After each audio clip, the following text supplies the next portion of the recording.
ବାପାଙ୍କର ଓଙ୍କାରରେ ନିଦ ଭାଙ୍ଗିଗଲା ସତ୍ୟଜିତର। ମୁହଁ ପାଖରେ ମଶାଟିଏ ଭଁ ଭଁ କରି ତାର ଅସ୍ତିତ୍ୱକୁ ଜାହିର କରୁଛି। ଆଜି ରାତିରେ ସତ୍ୟଜିତ ବାହାରିଯିବ ଦିଲ୍ଲୀକୁ। ସେଠାରୁ 2 ଦିନ ପରେ ସେ ଯିବ ନ୍ୟୁୟର୍କ। ପ୍ରଥମ ଥର ଯିବ ସେ ବିଦେଶ। ମନରେ ତାର ଅନେକ ଆଶଙ୍କା। ଆଉ ଶୋଇପାରିଲାନି ସେ। ପଲଙ୍କରୁ ଉଠି ଝରକାଗୁଡ଼ା ଖୋଲିଲା।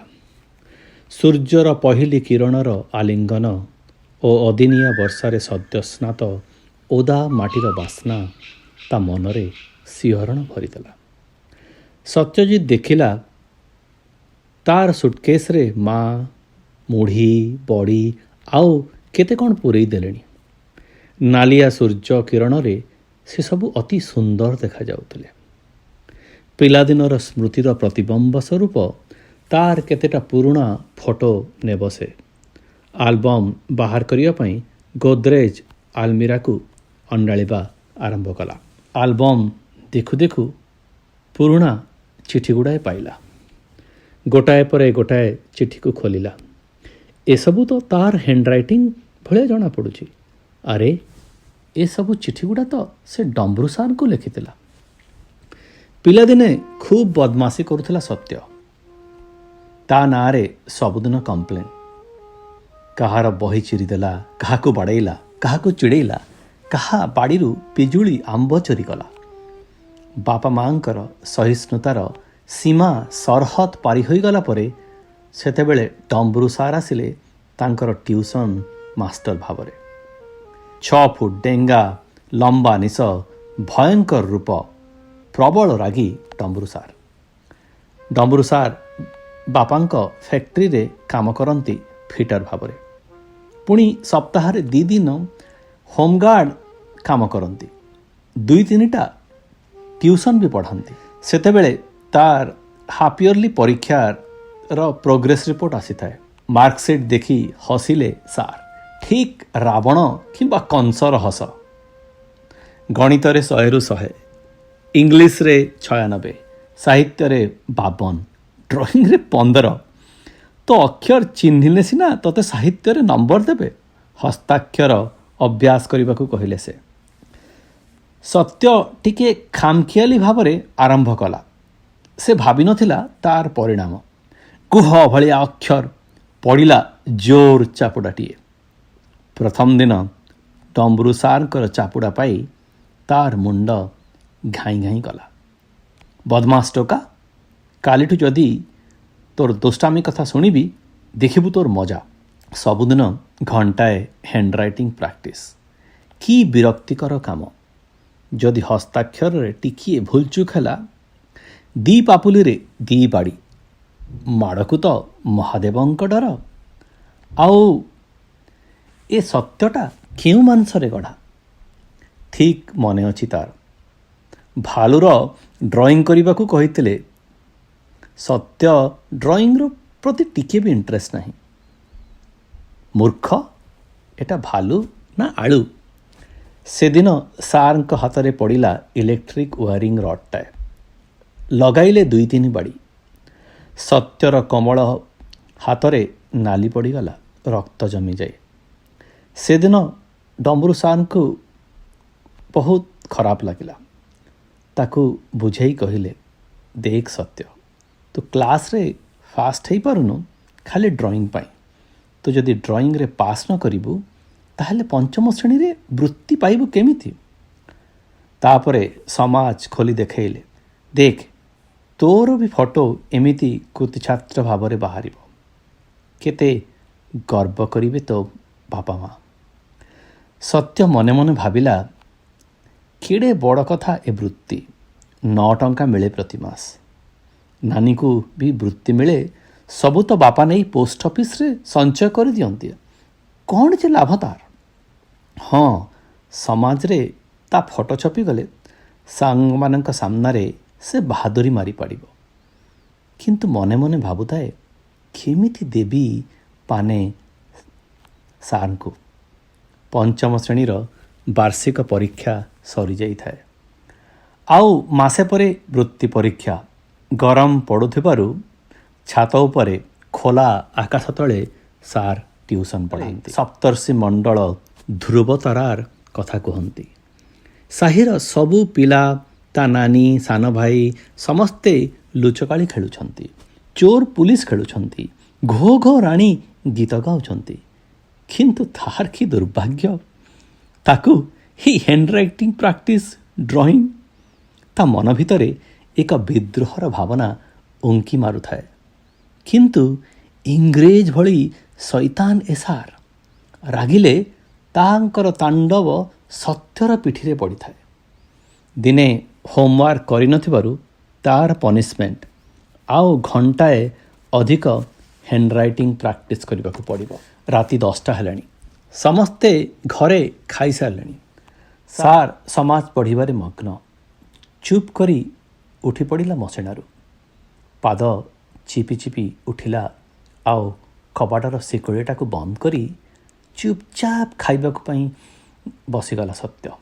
ମା ପଚାରିଲେ, ସାର୍ ଗଲେ? ଦାଣ୍ଡ କବାଟ ବନ୍ଦ କଲୁ? ସତ୍ୟ ମାଙ୍କ କଥାକୁ ଅଶୁଣା ପରି ଇଗ୍ନୋର କରିଦେଲା। ସାର୍ ସେପଟେ ଚିତ୍କାର କରୁଥାନ୍ତି, ବଦମାସ ଟୋକା କବାଟ ଖୋଲ, ବଦମାସ ଟୋକା କବାଟ ଖୋଲ। ବାପା କବାଟ ଖୋଲିଲା ପରେ ସାର୍ ଗର୍ଜନ କରି ଆସି ବସିଗଲେ ତା ପିଠିରେ। ସାର୍ ବନ୍ଦ ହେଲା ପରେ ଆରମ୍ଭ ହେଲା ବାପାଙ୍କର ପାଳି। ସତ୍ୟ ଅସହାୟ ହୋଇ ଦେଖୁଥିଲା ମାଙ୍କୁ। ମା କହିଲେ, କେତେ ବଦମାସି କରୁଛୁ ରେ ସତ୍ୟ? ସତ୍ୟ, ବାପା ତୁ ଏତେ ଶୀଘ୍ର ଉଠି ପଡ଼ିଲୁଣି? ଆଉ ଟିକେ ଶୋଇପଡ଼, ଏବେ ତ 7ଟା ବି ବାଜିନି।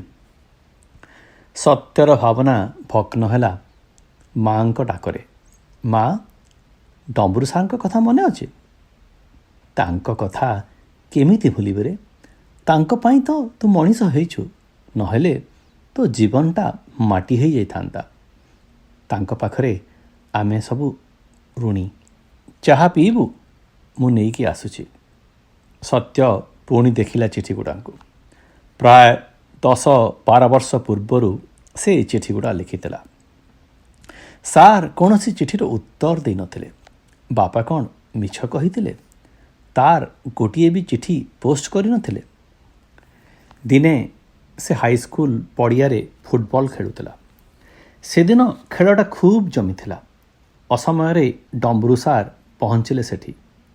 ସତ୍ୟକୁ ଡାକି ତାଙ୍କ ସାଇକେଲରେ ବସିବାକୁ କହିଲେ। ସତ୍ୟର ମନରେ ଅନେକ ପ୍ରଶ୍ନ। ସାର୍ ତ ସନ୍ଧ୍ୟା 7ଟାରେ ଆସନ୍ତି, ଏବେ ତ 5ଟା ବାଜିଥିବ।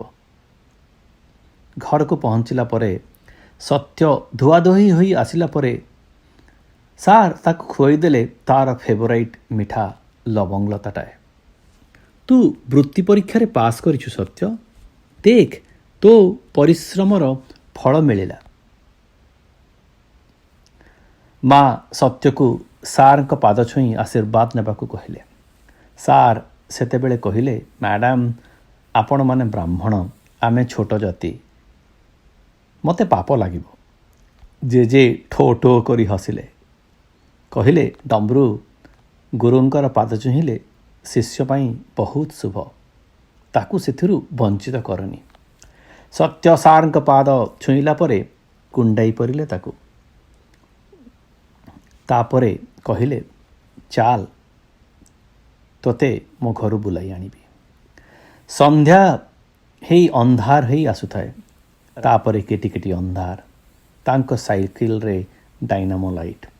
ସାର୍ ସେଦିନ ସରଳ ଭାଷାରେ ବୁଝାଉଥିଲେ ଡାଇନାମୋ ଲାଇଟ୍ କେମିତି କାମ କରେ, ଇଲେକ୍ଟ୍ରିକ୍ ଜେନେରେସନ୍ କେମିତି ହୁଏ। ତାଙ୍କ ଗୋଟେ ଖପର ଘର, ଗୋଟେ ଟିଣ କବାଟ। ଭିତରକୁ ପଶି ଦେଖିଲା ଘର ନୁହେଁ, ଗୋଟାଏ ରୁମ୍।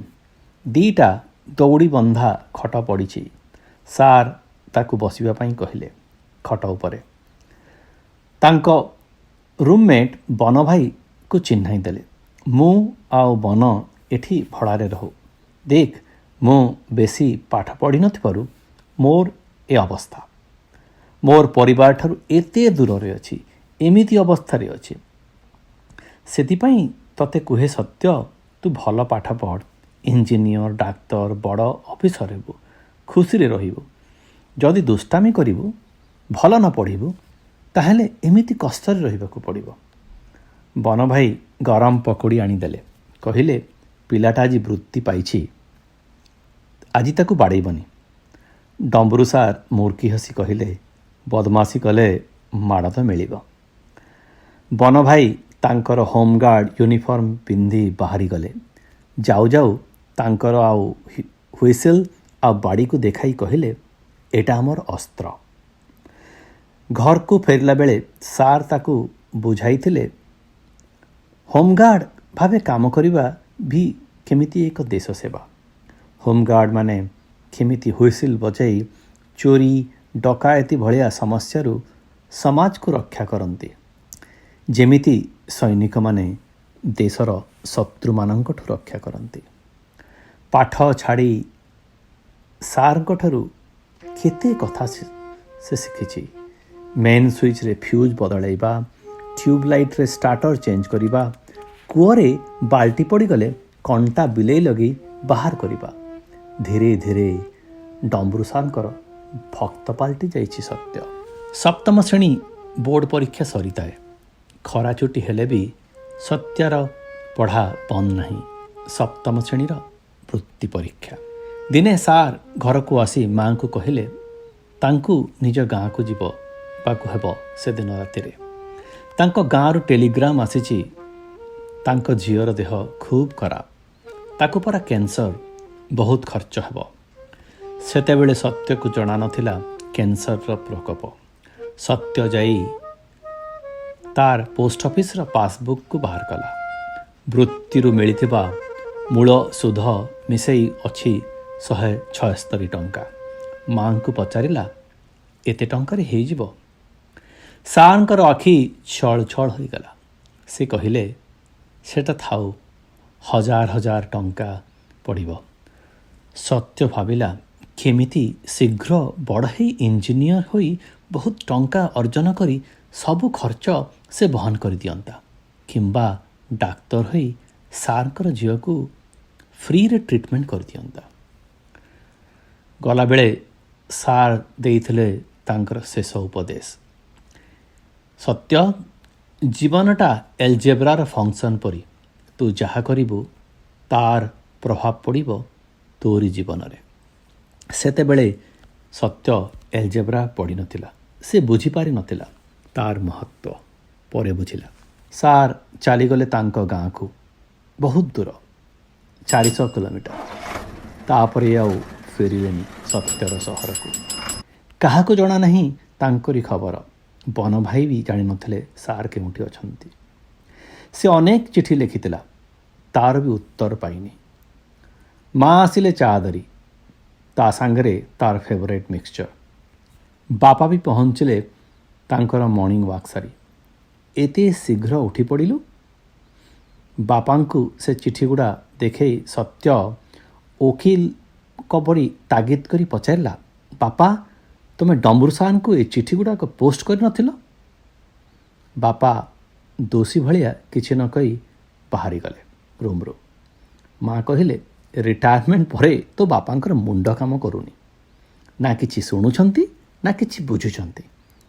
କିଛି ସମୟ ପରେ ବାପା ଫେରିଲେ ତାଙ୍କର 80 କାଳର ମସିଆ ଫାଇଲଟା ଧରି। ତାପରେ ଫାଇଲକୁ ଅଣ୍ଡାଳି ଗୋଟେ ନ୍ୟୁଜ୍ ପେପର କଟ୍ଆଉଟ୍ ବାହାର କଲେ। ବଢ଼େଇ ଦେଲେ ସତ୍ୟକୁ। ସମାଜର ଖଣ୍ଡେ ବୋଧହୁଏ। କହିଲେ, you are adult now, you deserve to know the truth. Satya ପଢ଼ିଲା ନ୍ୟୁଜ୍ ପେପର। ଏ ପାଖେ କୃତି ଛାତ୍ର, ଆର ପାଖେ ଡକାୟତ ଆକ୍ରମଣରେ ସାହସୀ ଗୃହରକ୍ଷୀ ମୃତ। ତା ତଳେ ଫଟୋଟା ଡମ୍ବରୁ ସାର୍ଙ୍କର ଫଟୋ ଭଳିଆ ଦେଖାଯାଉଥିଲା। ତାର ହୃଦଗତି 2 ଗୁଣ ହେଇଗଲା। ଏକ ନିଶ୍ୱାସରେ ସେ ପଢ଼ିଗଲା ସମ୍ବାଦଟାକୁ। ଅଜାଣତରେ ଅଶ୍ରୁର ବନ୍ୟା ବହିଗଲା ତା ଚକ୍ଷୁରୁ। ସତ୍ୟ ଭାବୁଥାଏ, ସେ କିଛି କରିପାରିଲାନି ସାର୍ଙ୍କ ପାଇଁ। ଆଜିକାଲି କିଏ କ'ଣ ଗୁରୁଦକ୍ଷିଣା ଦିଏ? ସବୁ ଛାତ୍ର ଆଜି ସ୍ୱାର୍ଥପର। ମା ସେପଟେ ଚିତ୍କାର କରୁଥିଲେ ବାପାଙ୍କ ଉପରେ, କେତେ ନିର୍ଦ୍ଦୟୀ ତମେ, ଏତେ ବର୍ଷ ହେଲା ଲୁଚେଇକି ରଖିଛ। सत्य भावुए देशपाई निजर जीवन देदेले डम्बरू सार केते महान से सत्य धूलिदूषर न्यूज पेपर सारंकर फोटोटा को काटी निज वालेट्रे रखिला।